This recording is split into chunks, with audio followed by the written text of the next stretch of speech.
Imagine you're walking to work one day, and suddenly, kaboom! Someone drops an atomic bomb on you. Now, imagine if that happened to you twice. So this guy's name is Satomu. He's 29, he lives in Japan, he's a naval engineer, he designs oil tanker ships. He's a really smart guy. And Satomu's been working out of town for about 3 months, because he's been designing this new oil tanker. And it's his last day working away from home, and he is ready to leave that city. He just wants to get home so he can be with his wife and son. So anyway, he's walking to work on this final day. And he's already daydreaming about the day being over. And just as he's reaching the shipyard, suddenly he hears the sound of an airplane buzzing overhead. Which isn't that uncommon, but this plane sounds different. So he looks up and he sees this is not a commercial plane. It's a military plane flying over the city. And as he's staring at it, something drops out of the bottom of it. And as this object falls to the ground, Satomu is watching it, trying to figure out what it is. And that is when suddenly, pow! A crazy bright flash fills the sky, and it blinds him for a moment. And in this split second, Satomu, he's disoriented. But he knows this bright flash is an explosion from a bomb. And light travels faster than sound, so he knows what's coming next. And he immediately dives to the ground for cover. And he rolls over into a ditch, covering his face with his hands and plugging his ears, just in time to hear a massive kaboom!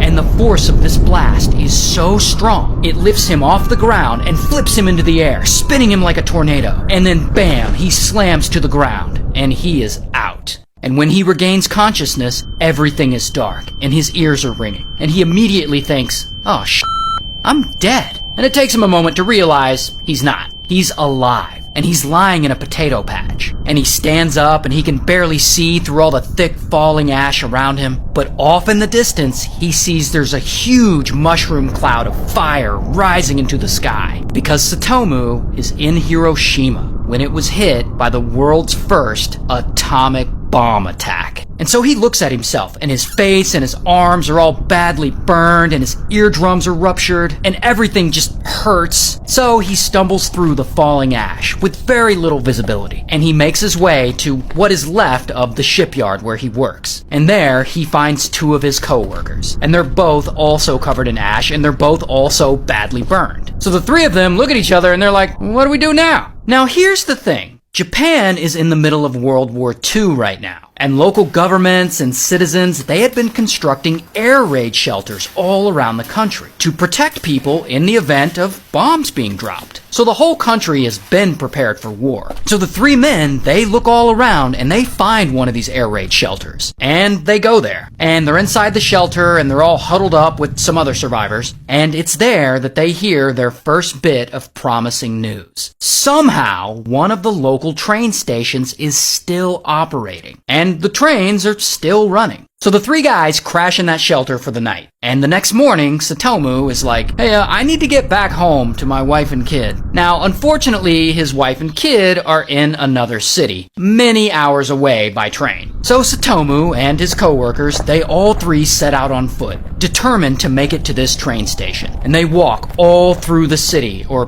what's left of it, and it is an apocalyptic hellscape. Everything is either covered in ash or just straight up on fire. And most of the buildings are just completely decimated, but the absolute worst part is that the streets are littered with charred and melted corpses. So eventually, the three men, they get to a bridge, and they need to cross this bridge to get to the train station. But of course, this bridge is no longer standing. I mean, at this point, it's just a pile of wreckage. But Satomu and the other two, they can't stop now. I mean, they've already gone this far. So they decide they have to wade into the river and swim across. But this river is filled with a layer of floating dead people. So they swim through it, and then finally they reach the train station. And Satomu, he gets on a train to go back home. And this train is packed with other people badly burned who had also survived the bomb. And this is an overnight trip, so the next morning, the train arrives at his stop. And Satomu, he gets off and he goes straight to the hospital. And the blackened burns on his face and his hands are so severe that his doctor doesn't even recognize him. But he gets treatment, they bandage him all up, and he heads home to see his wife and son. And when he gets home, he's all burnt up and bandaged up, and his family doesn't recognize him either. Regardless, he's with his family, and he's alive, and he's safe.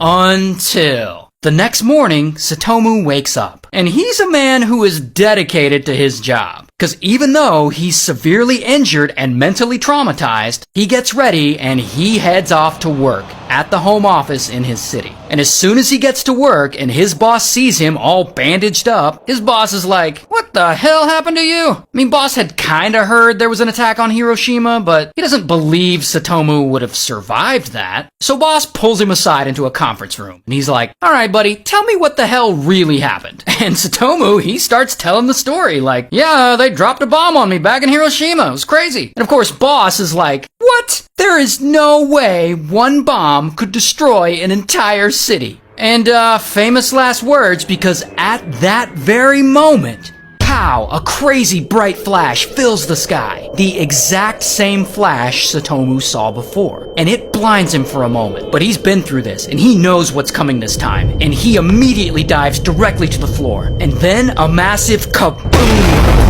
And all the windows in the office shatter, and there's debris and glass everywhere. And everything in the office is destroyed and blown over. And when Satomu comes to, all of his bandages have been blown off, and everything around him is complete chaos. A second atomic bomb had just been dropped, and people are panicking and screaming, and the whole city had just been destroyed, and even the building he's in is now mostly a skeleton. And so Satomu, he checks himself, and strangely, he's not any more injured than he already was, and he's relieved, because he just survived 2 atomic bomb blasts. One in Hiroshima and another one 3 days later in Nagasaki. What are the f***ing odds? But then he remembers his wife and son back home. Like, oh did the bomb get them? Are they hurt? So Satomu, he runs out of the building, or what's left of it, and he runs as fast as he can through the falling ash, and he's dodging fires left and right, trying to get home.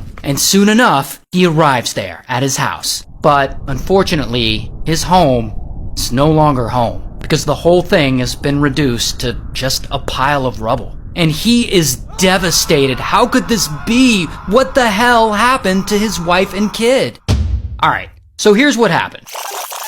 Shortly, just before the bomb dropped, wife decides, you know, Satomu is burned up really bad. I'm gonna go to the store and get some ointment for when he gets home from work. So she takes the son and she goes to the store. And that is when kaboom, the bomb drops. But luckily, the store is much further away from the blast than the house was. So wife and son end up only having minor injuries. But if you think about it, if Satomu hadn't been injured in that first bomb, then his family may have never gone to the store. And they probably would have died in that second bomb. That's crazy. But anyway, so Satomu does, of course, have radiation poisoning, but he does survive, and he eventually goes on to become a public speaker, speaking out against the use of atomic weapons. And he actually lived a long life after that. He lived to be 93. And then, sadly, he died of cancer, likely related to being in 2 atomic bomb blasts.